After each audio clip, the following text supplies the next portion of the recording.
Coach, whenever you're ready, just your statement on this past week and how practice has gone so far. Sure. I've had a great week of practice, got a great opportunity this week against a ranked opponent. Sure was good to start off the week with a win.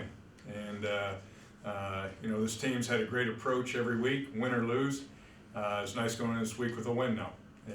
But come Monday morning, they went into the weight room, attacked it, moved that one behind, and getting ready for the next opportunity. And that's exactly how the approach has been this week. Questions? Coach, a chance too to spoil. I mean, they're fighting for a playoff berth, a chance to, you guys have played well down there in the past. That's the past, though. This is now a chance to go down there and possibly keep them from getting in the postseason, get a win against one of your semi-rival. It's not a rival like Illinois State, but still kind of a rivalry with the Salukis. No, it's a big game. Any conference game is a big game. There's no question about it. But Grant, this is about us. This is about us continuing to get better each and every week, and that's been our approach. That's been our approach all year, and that's exactly what our team's done. We're going like this, and these guys come out and fight every week. They practice every week. I enjoy being around. I love being around them. It's not enjoying, but I enjoy being out of practice, and that's not easy to say. You go out there when you're 0-8, 0-9, or what have you, and you got a group of guys that are working hard, preparing to win each week, and that says a lot for this group. Speaking of those guys, a couple behind me here, what's it mean to lace it up with them one final time? These guys, have, as you said, have blood, sweat, and tears all season, have played well, and they get one final crack to lay everything out there on the line Saturday. Well, Harry, I've known Harry for quite some time, as I have a lot of these guys, but you're fortunate in this profession when you can see young men come into the program when you recruited them, and you can see them go through the program, and most importantly, see them graduate. And I'm blessed to be able to do that, and not everyone's able to do that. I've been places where maybe I recruited somebody, didn't get a chance to see them throughout or see them graduate, but it's emotional when you see guys that come in here from the beginning, the front end, see them through it all, and then see them finish it in the right way, and that's certainly what we want to do this weekend. Garrett Olendyke, just talk about the efforts he's had over the last couple weeks, reigning Defensive Player of the Week in the Valley. Really been attacking the line of scrimmage well. What has he brought to that defensive effort that you've seen just over the last couple weeks? Well, he can make plays from sideline to sideline. He's got great range. He's long. We've been able to blitz him a lot, and he showed up. But I'll tell you, that was 10 other guys swarming to the ball. It starts up front. You put the guy in the middle that's going to make a lot of those plays. But you always look at the strength of your defense. You look right down the middle of it, and that's exactly how we are. We look at our strength with our two inside guys, our middle linebacker, our safeties, and you build it from inside out. But he's doing a tremendous job. He's a force. He's making plays in the box. He's making plays outside the box. But he's bringing unbelievable leadership, which is what you also need with the guy playing that middle linebacker position. Looking at Southern Illinois, just talk to us a little bit about what you've seen on film. What are some of the things that they do well that could be a challenge for you guys this week? Well, biggest challenge, there's a lot of challenges. I'll start off by saying that. Quarterback's phenomenal. He's the best quarterback in our conference, in my opinion. I've talked about some others in high regard.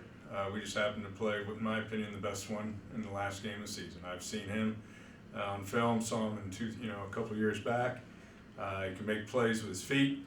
He can make plays with his arm. He's a winner. He doesn't get rattled. But he's a tremendous player. But they got great weapons around him. Good running backs.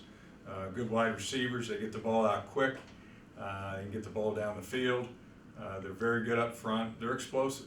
They're very, very good on offense. Defensively, I've always liked the way they play defense.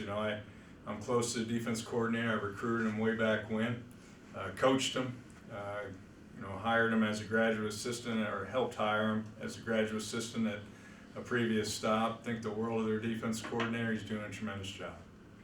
Justin Dinka finally goes over 100 yards rushing. It's good to see him start to get back to where he was last season. What has just the addition of him and just that rushing game brought to the dynamic going into this weekend? Well, again, it starts up front. I think having the opportunity to stay on blocks, sustain blocks, but Dinka's going to explode. When he does, it's going to be bigger than what you've seen. And there's a play here, where he may go 50, 60 yards.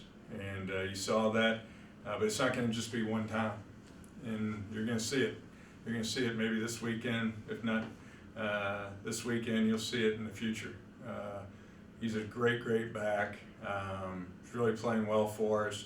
But really excited to watch him keep growing.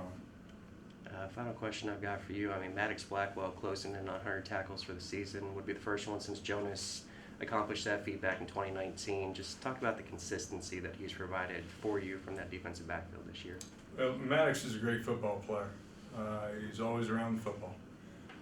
Whether the ball's in the air, whether the ball's on the ground, or someone's carrying it. You know, he just always seems to be around the ball. And he's got a nose for the ball. And but he's got great instincts. He's a tremendous football player. I've been fortunate to know Maddox a long time. Played with his uncles, knew his family, knew his mother and father in high school. Watched him grow up, watched him play his youth football, knew what kind of football player he was coming in here. Knew he'd be a great player for us, and he's doing exactly that. That was my final question on the Southern, Coach James, you know him, and then their defensive backs coach, Coach Hawthorne. I think you coach. Coaching is a family. You know everyone. A lot of people coach. Your thoughts on, they're going to be your enemy this week, but your thoughts. You have a relationship with those guys over the years. Yeah. Terry Hawthorne was a great player. Again, you go through this. I was able to, help recruit Terry Hawthorne. He was a great player at the University of Illinois for me. Started as a true freshman. Wasn't able to see him all the way through, but I followed his career and stayed in close contact with Terry. But he was a great player, better person. Recruited Antonio James, the defense coordinator, from the beginning. Saw him through. He was an impact player on the Rose Bowl team. Saw him all the way through at the University of Illinois from start to finish. Was able to stay in contact with him, and then we worked together at the University of Michigan. He was a graduate assistant. Love them both, really proud of them, what the job that they're doing in this profession. I know they're making huge impacts on young men's lives. Thanks, Coach. Sure. Thanks, guys. Thank you, Coach. Thank you.